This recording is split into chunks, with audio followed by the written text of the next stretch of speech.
देखिए भाई, बहुत सारे स्टूडेंट ने हमारे पास कमेंट किया था कि सर जो पेपर आने वाला है 2025 में, हमारा 24 फरवरी को जो हिंदी का पेपर लगा हुआ है, भैया हमें उसमें ये बताइए कि जो हमारा ये निबंध है, यदि हमें निबंध ना आया, जो हम पढ़ के गए हैं वो ना आया, तो फिर उस निबंध को हम बोर्ड एग्जाम में कैसे करेंगे और किस तरीके से हम उस निबंध में पूरे 7 में 7 नंबर लेकर के आएंगे। इसका हमें एक डिटेल से वीडियो बनाइए और उस वीडियो में हमें ये बताइए कि हम पूरे में पूरे नंबर निबंध में कैसे लाएंगे। तो देखो यहाँ पर सबसे पहले इस वीडियो में मैं आपके लिए देखिए निबंध को लिखने का तरीका बताऊंगा, इसके साथ साथ पूरी तरीके से आप बोर्ड परीक्षा में किस तरीके से निबंध लिखोगे जिससे कि आपको पूरे नंबर मिलेंगे। तो भाई साहब इस वीडियो को आप कंप्लीट देखना, और ये जो आपका टॉपिक है कि निबंध कैसे लिखा जाता है बोर्ड एग्जाम में, और आपको बिना देख कर कैसे, बिना पढ़ के जाओगे फिर भी पूरा निबंध लिख के लाओगे। तो चलिए बात करेंगे सबसे पहले कि जो हमारा निबंध आता है ना, मेनली सबसे पहले बात आपको ये ध्यान देनी है कि हमको निबंध एग्जाम में लिखना कैसे है, आखिर कैसे लिखना है जिससे कि हम जो लिखें वो एग्जामिनर को अच्छा लगे और हमें वो पूरे नंबर दे। इसके अलावा बिना याद करे आपको बना बना कर निबंध कैसे लिखना है उसकी चीज़ें मैं आपको बताने वाला हूं, ठीक है। और सबसे ज़रूरी चीज़ जो आपको निबंध में ध्यान देनी है जिससे कि आपको पूरे नंबर मिलेंगे, वो है निबंध को कहाँ लिखना है। तो देखिए निबंध को हमेशा आप कोशिश करें कि बीच में लिखने का प्रयास करें, मतलब कि कॉपी के बीच में लिखने का प्रयास करें। जैसे कि फॉर एग्जांपल ये हमारी कॉपी है, तो कॉपी के आपको बीच में लिखना है, ठीक है। स्टार्टिंग में नहीं लिख देना है। जैसे ओएमआर कंप्लीट करने के बाद बहुत सारे स्टूडेंट तुरंत निबंध लिखने लगते हैं, लेकिन आपको तुरंत निबंध नहीं लिखना है, ठीक है। इसके अलावा अगर मैं और बात करूं तो भाई साहब जो आपका निबंध रहने वाला है ना, उसको आपको कोशिश ये करना है कि आप जो भी निबंध लिखें, जो भी आपने निबंध लिखना चाहते हैं, वो निबंध आपको थोड़ा बहुत उसके बारे में नॉलेज हो, आपने उसके बारे में थोड़ा बहुत पढ़ रखा हो, ऐसा निबंध आपको लिखना है अपने कॉपी में, ठीक है। तो जो सबसे आसान लगे आपको उसके बारे में सोचने लगना है और उसको लिखने के लिए पूरी तरीके से आपको तैयार हो जाना है, ठीक है। अभी मैं आपको बता रहा हूँ कि आपको निबंध में आखिर में क्या क्या करना है, कैसे कैसे आप लिख सकते हो। इसके अलावा अगर आप चाहते भी हो कि हम भाई साहब बोर्ड एग्जाम में कुछ ऐसे निबंध पढ़ के जाएं जो हमारे बोर्ड एग्जाम में आ सकते हैं, तो भैया ये ये 6 ये निबंध आपको तैयार करने पड़ेंगे। तो देखो सबसे पहले अगर आप चाहते हो तो भैया भ्रष्टाचार का ये निबंध एक बार देख के चले जाना, एक बार इसको आप लोग एक नज़रों से एक बार इस निबंध को जरूर देख लेना। इसके अलावा आतंकवाद की समस्या, बढ़ती हुई जनसंख्या, घटती सुविधा, इसको देख लेना एक बार। मेरा प्रिय कवि इसको देख लेना।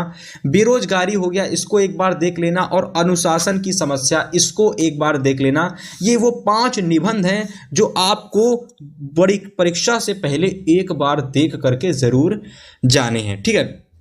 अब इसके अलावा अगर मैं और बात करूं तो निबंध लिखते समय जितना हो सके उतना आप चीज़ों को सोचें। जैसे कि फॉर एग्जांपल अगर मैं निबंध लिख रहा हूं भ्रष्टाचार कारण और निवारण पर, ठीक है, तो मैं क्या करूंगा, इसके बारे में ज़्यादा से ज़्यादा सोचूंगा कि मुझे इसमें क्या प्रस्तावना में लिखना है, क्या मुझे इसमें लिखना है, ठीक है। इसके अलावा दूसरी चीज़ जो आपको ध्यान देनी है कि निबंध लिखने के बाद पत्र लिख देना तुरंत, ठीक है। जैसे आपने निबंध लिखा, तुरंत इसके बाद आप पत्र लिख देना, या तो कोई ऐसी चीज़ लिखना जो आपको थोड़ी बहुत अच्छे से आती हो, ठीक है, जिससे कि एग्जामिनर जब निबंध चेक करेगा तो उसे एक और बेहतर चीज़ मिल जाएगी, जिससे कि वो ये समझ जाएगा कि ये एक टॉपर स्टूडेंट की कॉपी है। तो भैया इस तरीके से आपको चीज़ों को निबंध में लिखना है। अब चलिए हम बताएंगे कि आपको बोर्ड परीक्षा की कॉपी में निबंध कैसे लिख के लाना है कि बिना पढ़े आपने निबंध लिख दिया और आपको पूरे नंबर मिल गए। तो देखो सबसे पहले क्या होता है कि जो आपको लिखने का तरीका क्या है कि सबसे पहले आपको इस तरीके से सेम इसी तरीके से आपको प्रश्न संख्या नंबर डालना है, क्योंकि आपका जो फर्स्ट इंप्रेशन होता है वही लास्ट इंप्रेशन होता है। यदि आपने निबंध को अच्छे से तैयार नहीं किया है, याद नहीं किया है, लेकिन अगर आपने निबंध को अच्छे से प्रेजेंटेशन करके अच्छे से लिखा है, मेरी गारंटी है कि एग्जामिनर बिना पढ़े बिना कुछ करे आपको पूरी तरीके से अच्छे नंबर देगा।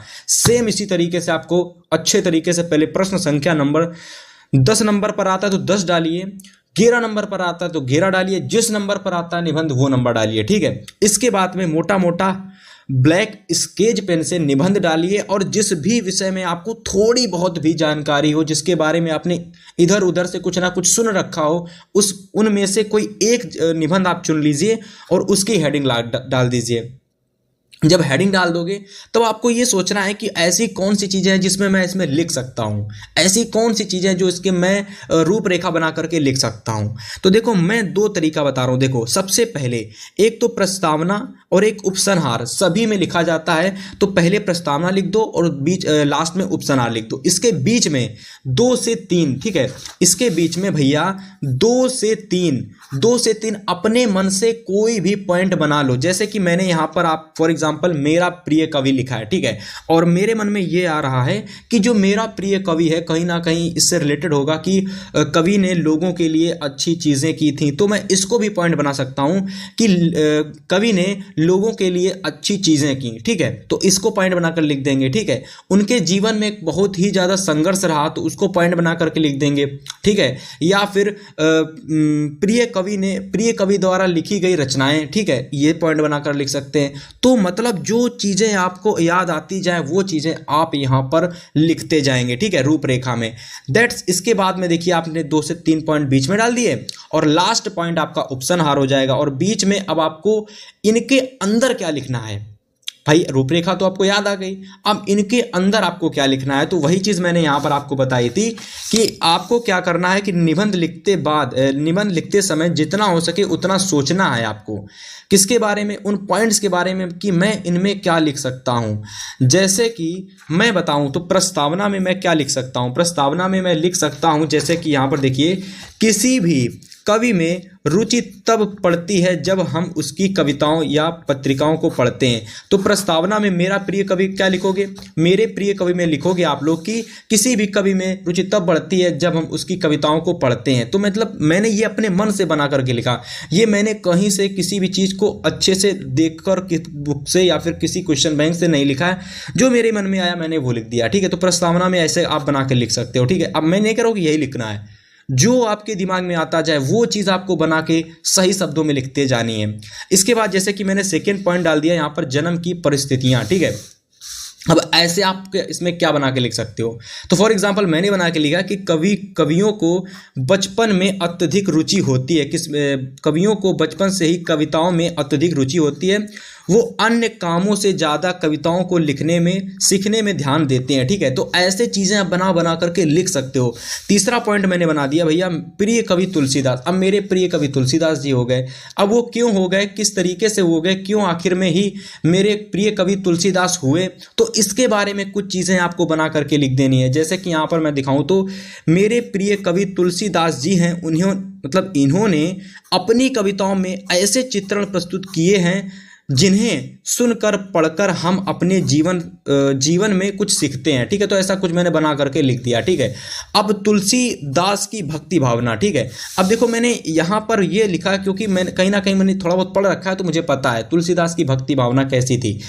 तो अब मैं थोड़ा सा अपने माइंड पर जोर डालूंगा और लिखूंगा कि उनकी भक्ति भावना अच्छी ही रही होगी, उन्होंने सभी कामों को अच्छे से किया होगा। तो ये सारी चीज़ें आपको बना के लिख देनी। जैसे लिखा मैंने कि तुलसीदास जी का मन प्रारंभ से ही ईश्वर की भक्ति करने में, उनकी साधना करने में गुजरता था। ठीक है, मैं बिल्कुल बता रहा हूँ आप लोगों को, जितना हो सके पॉइंट पर पूरी तरीके से घुस जाना है कि भाई इसमें मैं क्या क्या बना के लिख सकता हूँ।